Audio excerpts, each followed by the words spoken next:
ทีมงานของน้องธิดาลาวคนหัวลุกคาห้องอัดอยู่บ่อยู่นักดนตรีที่เคยเล่นเพลงที่เคยเล่นดนตรีให้กับแม่ฮันนี่ติดต่อมาหาบอกว่าพร้อมที่จะมาเล่นดนตรีสดอยู่ในห้องบันทึกเสียงเพลงให้น้องธิดาลาวว่าซันเดย์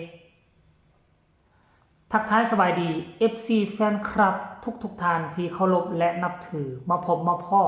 กันคลิปนี้ท่านผู้ชม FC แฟนคลับเรื่องคนหัวลุกเรื่องเป็นตาเหลือเสือบ่คิดบ่ฝันว่ามันจะเป็นไปได้จังใดทุกคนตั้งใจฟังให้ดีเจบอลาวซิพยายามอธิบายให้มันกระจ่างแจ้งที่สุดการที่น้องได้เพลงเมฮันนี่มาว่าเป็นเรื่องบังเอิญแล้วการที่น้องได้รับการสนับสนุนจากพ่อดาวบ้านดอนว่าเป็นเรื่องบังเอิญแล้วยังมีอีกเรื่องหนึ่ง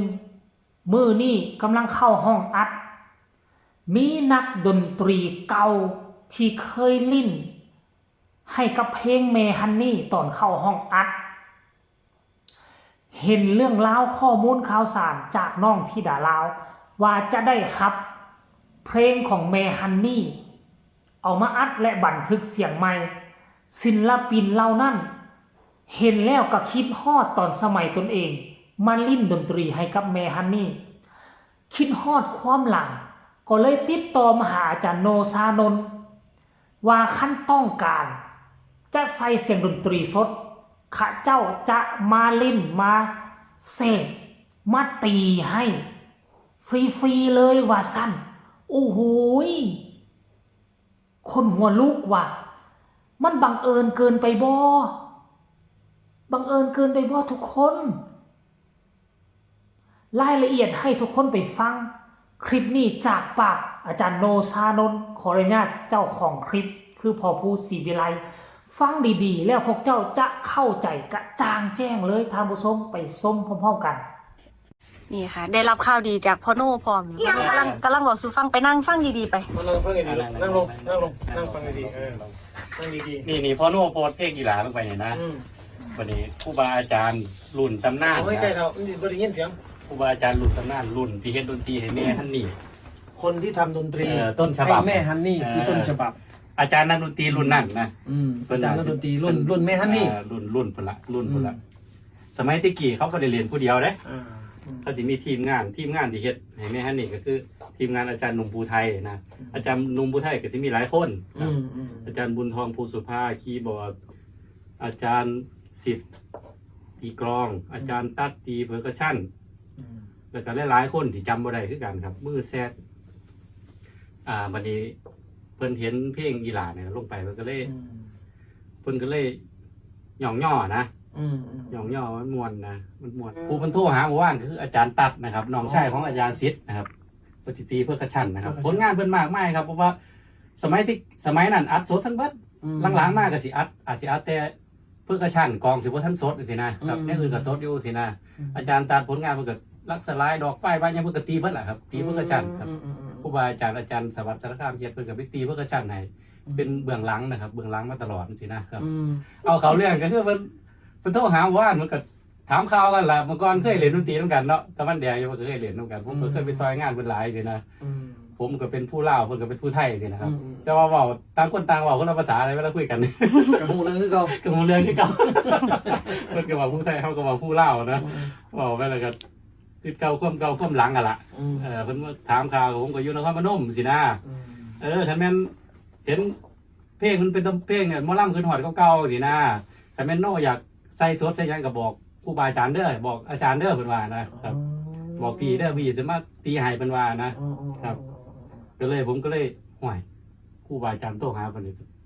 ห่วยมันต้องจัดพร้อมป่าสดแล้วสินะต้องจัดเพื่อกระสั่นสดแล้วสินะครับครูบาอาจารย์ก็บ่ได้เรียกร้องหยังแล้วแต่สิส่งเขาเรียกกันเอาสินะ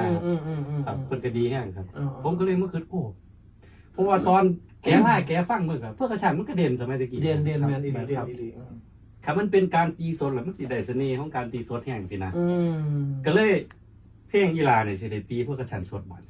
ครับสิได้ตีต้องการอย่างสดๆนะครับเขาอัดเสียงแล้วเพิ่นสิมาตีให้นะครับก็เลย ก็เลยบอกสู้ฟังกันละครับก็ตามผมมาเนาะมันน่าสิพี่คุณค่าขึ้นหลายสินะแมนครับมันก็สิได้งานเพิ่มเติมขึ้นมาบัดนี้มือเสียกับบ่ธรรมดาเด้ก็เติมบุรุ่นพุ่นเด้รุ่นพุ่นละอาจารย์แก่นพระลานชัยผู้เป่าล้อเมียขี่เผลอพุ่นเด้ครับอาจารย์แก่นแต่ว่าสมัยตะกี้ยุคของแม่ฮั่นนี่เนี่ยเพิ่นบ่ทันได้แทรกแต่ว่าของอีหลาสิแทรกเพราะว่าให้มันจัดขึ้นไปมันจัดขึ้นอีกส่วนซ้อนี่พ่อโน่ก็เป็นผู้เล่นเอง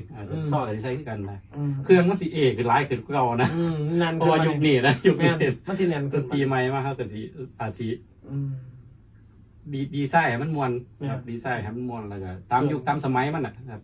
เพิ่มเทมโปกันจังหน่อยครับแต่ว่าอันสิ่งที่บ่ทีมไล่เก่าก็คือได้อาจารย์ผู้บันตีต้นฉบับน่ะมาตีให้เฮายกลูกเฮาจังซี่นะโง่ลูกแม่มันบ่เคยมีเด้คนเห็นแล้วบ่เข้าใจกันแล้วหรือยังเจบ่เล่าเบิ่งว่ามันบ่แม่นเรื่องบังเอิญไดทุกสิ่งทุกอย่างคือสวรรค์ปั้นแต่งเอามาไว้ให้แล้วปั้นแต่งให้พ่อดาวบ้านดอน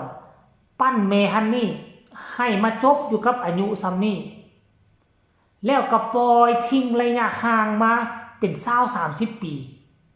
จึงมีศิลปินหน้าใหม่ไปเกิดอยู่ที่ดินแดงแห่งเมืองล้านสร้างแขวงจำปาสักบ่แม่นแขวงสวรรณเขตแห่งลาวกลางภาคกลางของประเทศลาวอยู่บ่อยู่ในป่าดงพงไพจักพอผู้แม่เพิ่งไปซอกไปหาได้มาจังใดเตะอกเตะใจดึงข้ามมาอยู่ฝั่งไทยแล้วก็ห้องเพลงเมฮันนี่ไปเข้าหูพ่อดาวบ้านดอนฟังแล้วซาบซึ้งกินใจมันเหมือนกับว่าเมฮันนี่จุติลงมาเกิดใหม่พ่อดาวบ้านดอนตัดสินใจมอบเพลงเมฮันนี่ให้ทั้งหมดสิ่งที่น่าเหลือเชื่อกว่านั้นก็คือมหัศจรรย์กว่านั้น